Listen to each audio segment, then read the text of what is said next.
Welcome to Cartoonist Kayfabe. My name is Jim Rugg. And I'm Ed Piscor. Going to look at Jim Lee's first DC interior art today, Ed. But first, tell us about Red Room. Red Room is an answer to the corporate horror comics that are toothless and whack. Murder on the dark web for fun and profit, Jim. Nowadays, the dark web exists for anonymity, Bitcoin, and cryptocurrency. Destroy the traditional paper trail to hunt down targets of law enforcement. All of these technologies are being used for murder on the dark web for fun and profit. First issue comes out May 2021, or it did come out in mid-May 2021, depending on when you're watching this video. But it's a monthly comic, and every issue is self-contained. So if you see one on the racks, scoop it up, and you're going to have a complete experience. You could pre-order these comics. Look at that, man, like the eyeball motif. I've never even seen this Flinch thing before. You and Alex Ross on the same page.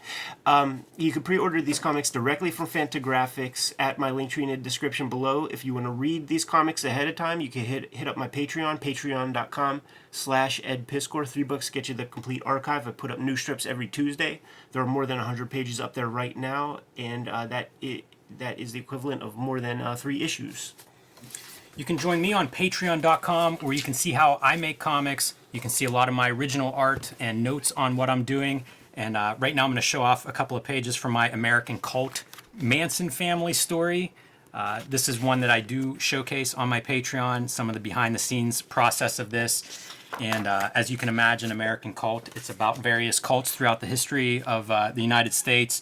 I got the Manson family with Janet Harvey providing the story. And this is one of my favorite panels that I've drawn in a while, Ed. This is Charles Manson, who would appear to some as like a savior, like Jesus, you know, the glowing halo around him, and to others, the devil. Yes. I was so happy with how that drawing turned out. Is that a Marvel Method piece of writing, or was that in the script? That was in the script. I tend to have to read the scripts before I agree to draw something, so I was fortunate to get a very fun script to draw from Janet, and it just happened to fall in an opening in my schedule. So it's kind of like, you wonder why people do what they do. In my case, it's almost always right place, right time. But very fun. Whenever I was in college, I actually wrote a screenplay about Charles Manson like the year before the summer of '69. And mostly bullshit, I'm sure, but it was him traveling around on a bus recruiting family members. I have no idea if there's any actual basis or foundation for that story now. It's been so long since I did it, but it was kind of cool to come back to that in comics. And some fun stuff, Spawn Ranch with the Doom buggies riding around. Probably nods to some of the car comics of Alex Toth here, no doubt. Love it. Jamie Hewlett, maybe, for that matter. Yeah, one of the great panels. And even Little William Tell. a John Waters sighting at the court. Yes, very important. John Waters always talked about it. And if you take a look at the opening sequence of Pink Flamingos for Tex Watson, like and graffiti on the wall. So you can find all of my comics work and a lot of what we do on Cartoonist Kayfabe, more of that on patreon.com/JimRugg, focused, of course, on my own comics making. All right, now let's get into Toothless Horror comics put out by the mainstream and the big independents also. A recent quarter comic find for me. So rare to get a good quarter comics box, but this is what I pulled out. I had totally forgotten about Flinch, this horror anthology, but whenever you see the 3 artists that are involved, Jim Lee, Richard Corben, Frank Quitely, that's worth a quarter. It sounds hopeful. And Alex Ross doing a pretty cool cover. Very arresting. Yeah. That's an image that'll stick with you for quite a while. Good stuff. But Jim Lee leading off with the first story in this new anthology, and kind of an interesting Jim Lee art style. He inks it. Not something I have seen him draw like before. We've talked about Deathblow a little bit, which is another one of those Jim Lee styles that's outside what I think of when I think of Jim Lee. This one even more unique in a lot of ways. The more I think about it, it makes perfect sense. Like, he's going the way the wind blows, and Authority is out there right now. Frank Quitely's doing that stuff, and that is a very popular, that clean line kind of style is becoming very clean. So he's trying his version of it. It reminds me a lot of Aaron Wiesenfeld, especially on like the Wolverine Deathblow crossover. Yeah, sure. And the big thing here, I think, is coloring. Like, even the coloring, I think, is very different than what I would see in other Jim Lee comics. I don't know how closely he worked with this colorist, but it does seem like a very different approach. I always wonder whenever I see a Jim Lee piece that seems outside of his norm, and then I don't see any more of it. Was it a bad response? Did he not like how it turned out? I'm always very curious about that because I would imagine this style is faster than his typical highly rendered crosshatched style. It's interesting to see, like, he's not hiding, you know, like the lines he puts down have to be kind of the, you know, quote unquote correct ones. And there's some good stuff in here. Very hopeful stuff. If he was, you know, to become a cartoonist, like there's attitude and emotion in this kid's face. You could tell mom is nonplussed. Yeah, let me tell you the story, everybody. This guy is making stuff in his backyard in his barn, and what he's making are rocket ships, rocket packs. He wants to make a rocket. I love her expression because if you've ever seen, was it Project Grizzly? Project Grizzly? Which one is yours? Yeah, right. I can't remember what the actual name is, but it's a documentary about a guy who builds an exoskeleton to study grizzly bears. Right. And his wife does not even appear on the footage because she's so annoyed at this guy. I mean, he's embarrassing. That feels like her. Totally. She is not down with his rocket making plans. Guess what? She's right. And it's like a jetpack. Yes, that's what he's got. And so he calls the family out. He's super proud. The suit is done and ready to go. This is his big day to actually take off and show them that he was right. So his little girl believes in him. And this is pretty unusual drawing. Like, to me, this is some of the most unusual of the Jim Lee art in this story. Yeah. You would see Frank Frazetta kind of shadows like that would be illuminated like that. But it also makes me think of some of the great Warren Filipino artists like Alex Nino comes to mind when I see that kind of treatment. It's a different body type, too, for the guy. You know, I always think, husky. Yeah, I always think of Jim Lee as having kind of like these couple of idealized bodies that he applies to superhero work. This guy's doesn't have that V shape. You know, he looks like he's a little bit stocky in the middle there. Yeah. So calls out the family to watch him and puts on his suit. That headgear is hilarious. I mean, it is the Flying Nun, right? Yeah, indeed. And kind of a neat sequence here of a bunch of panels, at least. You know, it's a more dense page than typical. And off he goes. Blasts off. Badoom. Maybe shades of what this story is going to become. And off he goes. Again, the color palette being a very important piece of this storytelling as he flies into the sky. Super excited. His family's proud of him. He's finally done it. He's flying. And then we cut to the back to his place, back to the color palette of reality. And the police are there. Why? Because that flight was in his imagination and maybe the last thing he saw before he exploded. Yeah, he's off to the heavens, man. You're telling me the wife's third-degree burns head to foot, the boy's got half a face left and a crushed chest, and the little girl, well, she ain't gonna make it through the night. The little girl who believed in her dad. Yeah. Pretty dark story for kind of a, you know, like it's, this anthology is pretty silly. Like I'm disappointed in it. Yeah, it's lot. trash.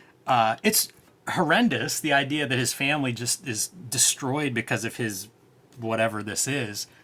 Weird story though, man. It's super weird, right? Totally. It's very bizarre. Ham-fisted. You know what also makes it kind of whack is it's a couple pages, 5-6 pages, whatever it is, and we see those kinds of way more effective horror comics and like the creepy and eerie's and even the EC stuff.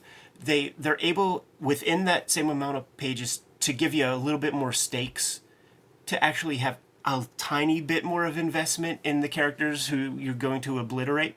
Also, the most visual, like cool looking horror stuff is just mentioned, and which lets you know that this is a saccharine fake horror comic.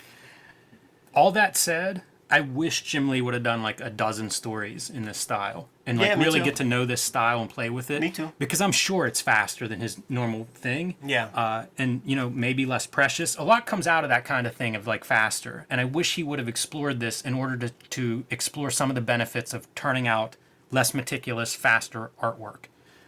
I think it would be interesting to see that. I think it would allow him as an artist to do things that, if it's a big time commitment, you're just not going to sign on to. And I don't know, it is what it is, but I would have enjoyed seeing him go in this direction for a little bit and just really explore and play around, do different genres, not be precious with it. Yeah, I agree. Next story is Nice Neighborhood, written by Jen Van Meter, name I'm unfamiliar with, art by Frank Quitely. And this is a gang, I guess it's a girl gang in this case. And the story's a little bit hard to follow, but I think there's a drug that rejuvenates old people, and I think it's associated with sexual arousal. So you see this like gang of senior citizens who are apparently hopped up on this drug and got one of the gang members. And there's this implication that there is a sexual component, but we don't see that, which, fine. I don't really want to see a bunch of old men doing whatever they do. But the fact that we don't really see it, and it's half implied, makes for a very muddled story. It's boring. It's very hard to even know exactly what's going on. Yeah. This is the first issue. Like, you want to start off guns a-blazing, and you superficial douchebags, it doesn't mean just get 3 really cool artists. Like, let's have 3 cool comics that you would want to read again. That's a good way to look at this. By the way, this ad for a video game, probably the best part of this comic. The best horror piece? Yeah, exactly. I thought it was going to be like a PSA or something against drunk driving, but it's a guy researching for his 3D effects to be realistic. So let's see what an eyeball looks like rolling down the highway after an accident. Yeah, for your graphics card for your computer. Exactly. Well-rendered blood. But nevertheless, a pretty horrific image. And this is your final spread for the Frank Quitely story. Again, it just doesn't hit. I have no idea exactly what this story is. Nah. What you're supposed to take away. Even something that would be generational, like some kind of old people versus young people, and just the violent repercussions of that would have been more interesting than what I can't describe this is. Yeah, I'm sorry I can't help you, man. I've read it 2 times, and I'm like, it's real disappointing. And now here we come to Richard Corben, right? Like, awesome. Richard Corben. Great. My takeaway from this story is, Axel Alonso is your editor for this. Axel Alonso, shortly after this, is heading to Marvel Comics. Yeah. And guess what? Richard Corben heads to Marvel Comics shortly after this. So I assume the through line is Axel Alonso, building a relationship with this great cartoonist and keeping that going whenever he gets to Marvel. So that's pretty cool. Bruce Jones, the writer here, a tandem, very good writer. Yeah, tandem that worked together for a number of years, man. And my takeaway on this story is it's a lot of there's not a lot of money shots coming out of Richard Corben in this story, which is crazy because, like I said, Bruce Jones worked with Corben for quite a while. This is pure conjecture, and I'm just going to project, what I think may have happened here. After, being a dude who's been in the game for 15 years or whatever, you know how it goes, dude. Whenever you're commissioned to draw like a cover or something like this, man, and you draw your 4 thumbnails, 6 thumbnails, and you have one that you just totally know is the perfect image. You have your one that you're the least happy with, and that's the one that gets picked. Never submit that one you're least happy with is the tip for everybody at home because of exactly what you said, Ed. I think Bruce Jones and Richard Corben could have used your memo because I bet you they pitched 5-6 things, and it was all probably gnarly shit. Bruce Jones, the writer of Jennifer with Bernie Wrightson, like a story that I think about all the time. They pitched some stuff. This is all me just imagining. And it was all too cool for the corporate nature of these comics, man. I think that you may be right, Ed, because as a pitch, I think the story's kind of cool. The story is that this small religious group is traveling around. They're doing tent revivals, basically bringing religion to these small towns that don't have any. And so they set up in this small town. They're given a tour.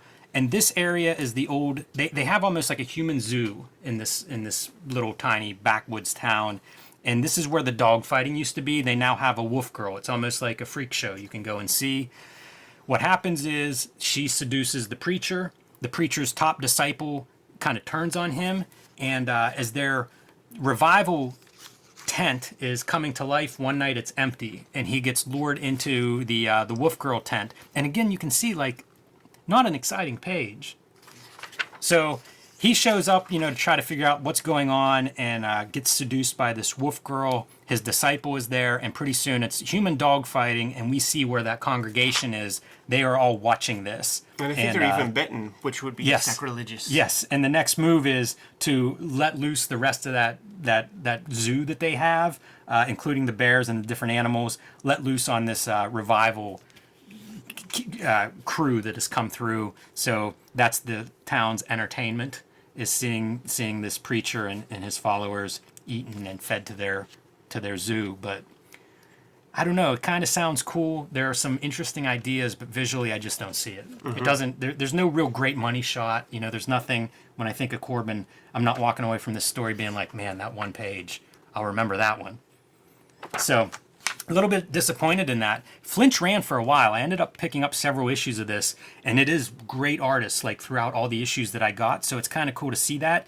The other thing that I note for this is because it's short stories. I think that. Most of the people, if you're a regular monthly comic creator, you don't work in 8-page increments. You don't think that way, and it shows. It totally because shows. You can find examples of great 8-page horror comics, but they are definitely outside of, the Marvel DC house style. And if that's what you've done your career with, like, you may look at 8 pages and say, well, of course you can't get a good story in 8 pages. Yeah, total different set of pacing. Anyhow, man, what do you say, Jimmy? That's all I have on Flinch, Ed. But I thought I would pull out some other comics that I've picked up recently, just to showcase for a minute or two. We had done a digital comics video a couple of months ago, and one of the big showcases is Shatter, the first digital comic.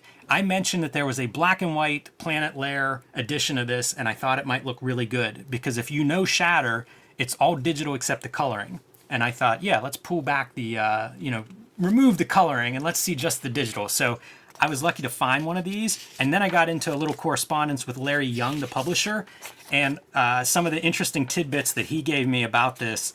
When they printed this, the cover, 10 megabytes, the entire interior, 3 megabytes.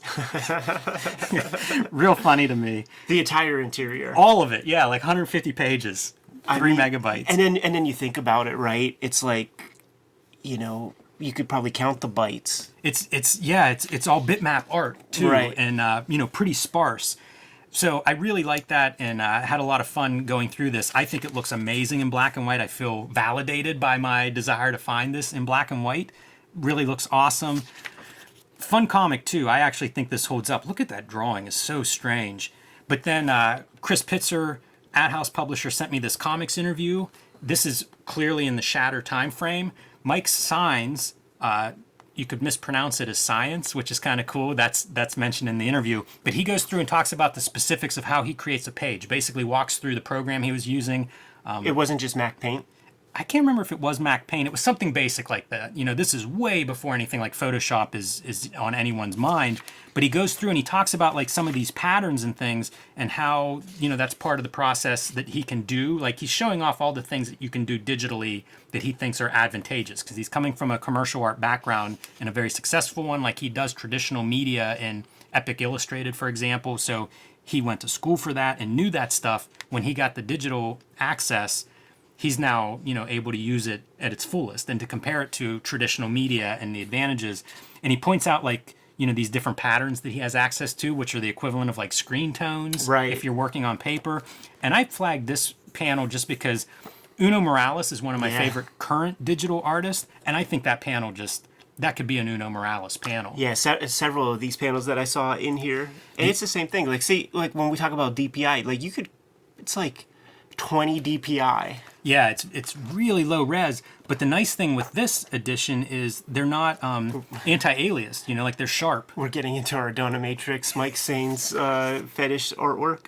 I dig this stuff, and I think this is a great addition. The other thing Larry Young told me, 300 copies of this were sold in the direct market comic shops. 1,200 copies were sold to Adobe. Wow. So kind of neat, like this went from potentially being a big money loser to being fine, like one of his normal books, but it was because it was sold to people outside of the comics industry, people that are interested in digital art, of course. And I always think about that with any comics that we make. Like, don't just sell them to the comic shop, sell them to people who are interested in horror in the case of Red Room. Flip it on the back.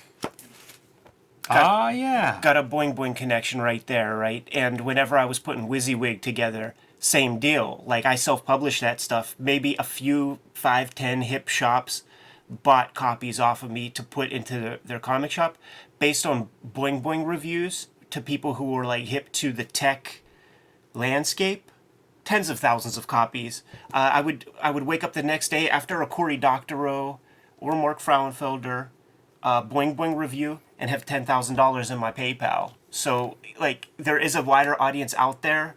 You don't have to use traditional channels, and if you're doing something that would speak to somebody outside of the regular comics game, maybe let them know. Exactly. Yeah, that's exactly the takeaway I have from this. But I love this edition. Like, to me, this is the best version of Shatter, so I'm very happy I found one. Jimmy, are we going to have to get deep on some comics interviews in the future? Possibly.